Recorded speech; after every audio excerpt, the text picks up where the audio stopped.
is the Director of Australian Freight and Trade Alliance, Paul Zalai. Good to talk to you again. Paul, we just heard those comments from Tony Burke there, but is it right in saying that DP World is not like every other business in Australia? Because if they shut down, it affects every other business in Australia and how they operate too. Yeah, thanks, Kenny. You're spot on. It does have flow-on effects. They're basically the gateway to Australia. Our containerised trade is dependent on these stevedores being open for business. 40% of our trade comes through DP World, even with the other stevedores taking on some of the workload, because DP World reluctantly are subcontracting some of their work to their competitors, there's only so much they can take on as well.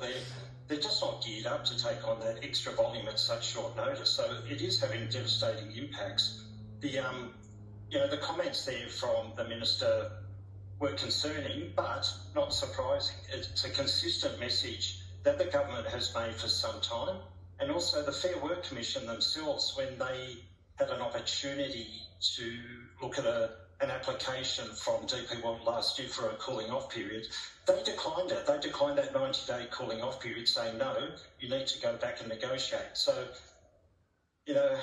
who's right, who's wrong, I don't know, but the message has been consistent, and I think the ball's really in the court now of DP World to come back to the table and negotiate with the union. Yeah, well, I mean, they're not getting any help from the government, are they? So the big question now is, should DP World agree to what the union wants? And I guess the second part to that question is, even if they do, does that end the industrial action? Oh, look, you would imagine if they caved into the demands, then we're back in business. Whether that's a good thing or not, I don't know. We've got the other stevedores will be going through a similar process in about 18 months' time. So they will be watching with keen interest. And look, hindsight's a wonderful thing. If DP will end up caving into the demands, then they probably should have done so a few months ago. But, is that the right way to do business? Should an employer just cave into demands? But again, the detail of the dispute, who's right, who's wrong, I'll leave that for other commentators. But the bottom line is, as you said at the very beginning, Kenny, it's the trade sector that's suffering. It's Australian importers, exporters, logistics providers. It's having crippling effects. There is no denying that. Today, the Maritime Union's industrial action will ramp up to include not allowing any trucks or trains into the DP World terminals in Sydney, Melbourne and Brisbane and Fremantle to deliver or remove containers. They're also now threatening to begin periodic 8-hour ship delays from Monday. What sort of impacts are we going to see from these new threats?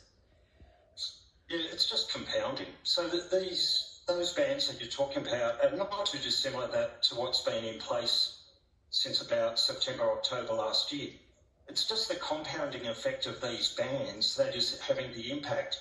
So again, as I said, whether the minister is right or wrong, or whether the DP World should have been negotiating rather than doing a media campaign, as the minister said, the compounding impacts of these delays are really hitting home for our exporters. With the rail, they need the predictability. They need that access to the wharf.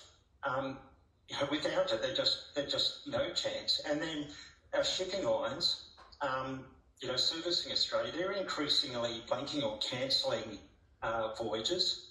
When they do come to Australia, quite often they're bypassing the most congested ports and then discharging cargo there, and that leaves our exporters, helpless to get to market. So, it is quite incredible that we're in this situation. Okay, Paul Zalai, thank you. We'll talk to you again soon, probably. Coming up, we're